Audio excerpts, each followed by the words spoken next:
हरियाणा सरकार द्वारा जारी भ्रष्ट पटवारी की लिस्ट जारी करने पर विवाद अब लगातार बढ़ता जा रहा है। इसको लेकर द पटवार एवं कानूनों एसोसिएशन इस समय धरना प्रदर्शन कर रही है। हाल ही में हरियाणा सरकार द्वारा एक भ्रष्टाचारी पटवारियों की एक लिस्ट जारी की गई थी, जिसमें ये आरोप लगाया गया था कि इन पटवारी जो है पैसे लेकर काम करते हैं। इस तरह की जो लिस्ट है वो जारी की गई थी। आप देख सकते हैं इस समय ये पटवार भवन है गुरुग्राम का, जहां पर द रेवेन्यू पटवार एवं कानूनगो एसोसिएशन इस समय गुड़गांव जिला डिप्टी कमिश्नर को ज्ञापन देने जा रही है। इस समय हमारे साथ कुछ लोग मौजूद हैं, उनसे जान लेते हैं क्या कुछ आज लोग आप कहाँ जा रहे हैं और किस तरह की मांगे आप कर रहे हैं। हम आज अपने डिप्टी कमिश्नर साहब को एक ज्ञापन देने जा रहे हैं और ये ज्ञापन हम 16 तारीख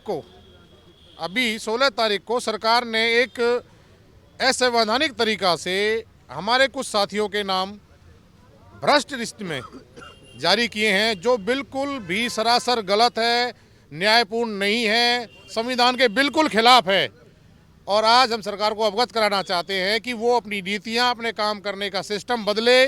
किसी को इस तरह से लांछन लगाना, किसी की बेइज्जती करना, समाज में किसी का इस तरह से वो ऊपर का जो ओहदा है उसे गिराना, ये बिल्कुल गलत है, सरासर गलत है। और कुछ हमारे जितने भी साथी हैं सबको जातिगत तौर पर भी यहाँ नॉमिनेट किया गया है कि भाई ये इस जाति के हैं। क्या कहना चाहती है सरकार, क्या दिखाना चाहती है सरकार कि क्या ये कि एक यही परिवार ऐसा है, इसी परिवार पर लांछन उठाया जा रहा है। हम ही भ्रष्टाचार करते हैं, हम ही पे भ्रष्टाचार है सारा सारा। महाराजा राजाओं के टाइम का बना हुआ हमारा विभाग है। राजा टोडरमल जी ने हमारे विभाग की वो क्या नाम है नींव रखी थी, और तब से और अब तक हम चले आ रहे हैं। सरकार की सारी नीतियों को, सरकार के हर एक कार्य को ग्राउंड पे लाना हमारी ड्यूटी, और हमने किया है अच्छे से। और बाद में हमें ये इनाम मिल रहा है कि हमें भ्रष्ट कह दिया। कोई जांच नहीं, कोई तथ्य नहीं, बस सीधा पता नहीं कहाँ किस विभाग से जांच कराई, किस एजेंसी से कराई, एक लिस्ट बनाई और डाल दी। उस लिस्ट में हमने देखा कि हर पटवारी का पूरा बायोडाटा उसके अंदर है, कितने वो पैसे लेता है वो जानकारी दी हुई है। आपको क्या लगता है कि जो लिस्ट सरकार द्वारा बनाई गई एक भ्रष्टाचारी पटवारियों की, उसको आप किस तरह से देखते हैं? और जो ये लिस्ट बाहर आउट हुई है उसके लेकर के भी सवाल खड़े हो रहे हैं कि आखिरकार ये लिस्ट बाहर कैसे आई। मैं सुरेश नोरा, मुख्य संगठनकर्ता सर्व कर्मचारी संघ हरियाणा, आपके चैनल के माध्यम से कहना चाहता हूं कि जो ये लिस्ट जारी सरकार ने की है, बिल्कुल सर्व कर्मचारी संघ इसकी निंदा करता है।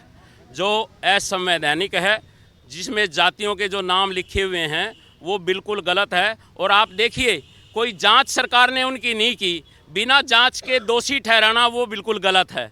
और आज कल पूरे प्रदेश के अंदर बड़ी कन्वेंशन जींद के अंदर सर्व कर्मचारी संघ हरियाणा ने की है, और उसमें साफ साफ कहा है हमारे प्रधान जी ने कि इसके खिलाफ आज यानी कि 20 तारीख को पूरे प्रदेश के अंदर आज पटवारी इसका विरोध कर रहे हैं।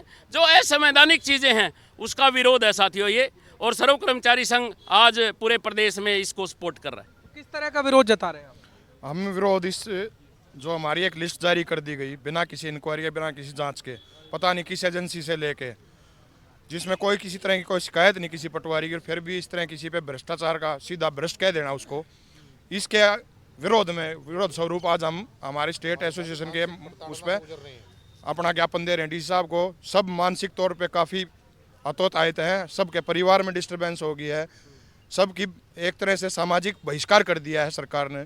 इस तरह की लिस्ट है, एक बिना जांच के एक उसको भ्रष्ट कह रहे हो।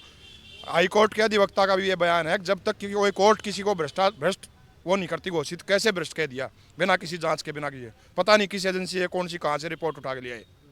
तो आज क्या कुछ वर्क आपने काली पट्टी बांध रखी है आज? ये हमारी स्टेट एसोसिएशन के आह्वान पर अब हम 3 दिन काली पट्टी बांध के विरोध स्वरूप अपना विरोध जताते हुए पब्लिक का काम करेंगे। और आज पूरे स्टेट में 22 के 22 जिलों में हम अपनी स्टेट एसोसिएशन के माध्यम से और सर्व कर्मचारी संघ के नेतृत्व में ज्ञापन देंगे अपने डीसीज को। आगे क्या कुछ रूपरेखा तैयार होगी अगर जो अब आगे कार्रवाई करने की बात चल रही है कि जो लिस्ट तैयार हुई है उनके ऊपर कार्रवाई होगी? ये लिस्ट बड़ी असंवैधानिक बनी हुई है। हमारा एक साथी तो उसकी डेथ हुई है, उसको 1 डेढ़ महीना हो गया है, जबकि उसका भी नाम दे रखा है। हमने 2 साल पहले गुजर गया, उसका भी नाम है एक कर्मचारी, 2 साल पहले गुजर चुका है, वो भी भ्रष्ट बना दिया। क्या उसका भूत बैठ के काम कर रहा है क्या? तो इसका कोई आधार नहीं है। सरकार कह रही है जीरो टॉलरेंस की नीति पर सरकार काम कर रही है और जो ये लिस्ट तैयार की है ये मैं एक सीधी सी बात कहना चाहूँगा, अभी कुछ दिन पहले पटवारियों का अधिवेशन किया था स्वयं मुख्यमंत्री जी ने पंचकुला में, और खुद कहा था कि रेवेन्यू विभाग सरकार है, इधर रीढ़ की हड्डी मानते हैं सरकार कहते हैं, और उधर ही फिर सरकार को खुद बदनाम करते हैं। क्या मंशा है? हम तो इस मंशा के ही खिलाफ हैं, सीधी सी बात है। तो डिप्टी कमिश्नर को ज्ञापन में क्या कुछ आप लिख रहे हैं? आज हम डिप्टी साहब को जो ज्ञापन दे रहे हैं वो हमारी स्टेट यूनियन की तरफ से तैयार किया गया है। इसमें हम स्पष्ट ये कह रहे हैं कि इस लिस्ट को वापस लिया जाए और हमारे जो साथियों के नाम इन्होंने इस तरह का लांछन लगाया है, उनकी मान सम्मान को जो ठेस पहुंचाई है वो वापस दिलाई जाए। देखिए बिल्कुल आप इस समय देख रहे हैं तमाम जो एसोसिएशन है, जो पटवारी कानूनगो एसोसिएशन है, इस समय डिप्टी कमिश्नर को ज्ञापन देने जा रही है और साफ तौर से कह रही है कि जो लिस्ट आउट की गई है, जो भ्रष्टाचारियों की लिस्ट तैयार की गई है वो असंवैधानिक है, मानसिक प्रताड़ना है। ऐसे में जल्दी अगर ये वापस नहीं ली तो एक बड़ा प्रदर्शन देखने को मिलेगा। कैमरामैन मोनू के साथ गुलशन ग्रोवर, गुरुग्राम।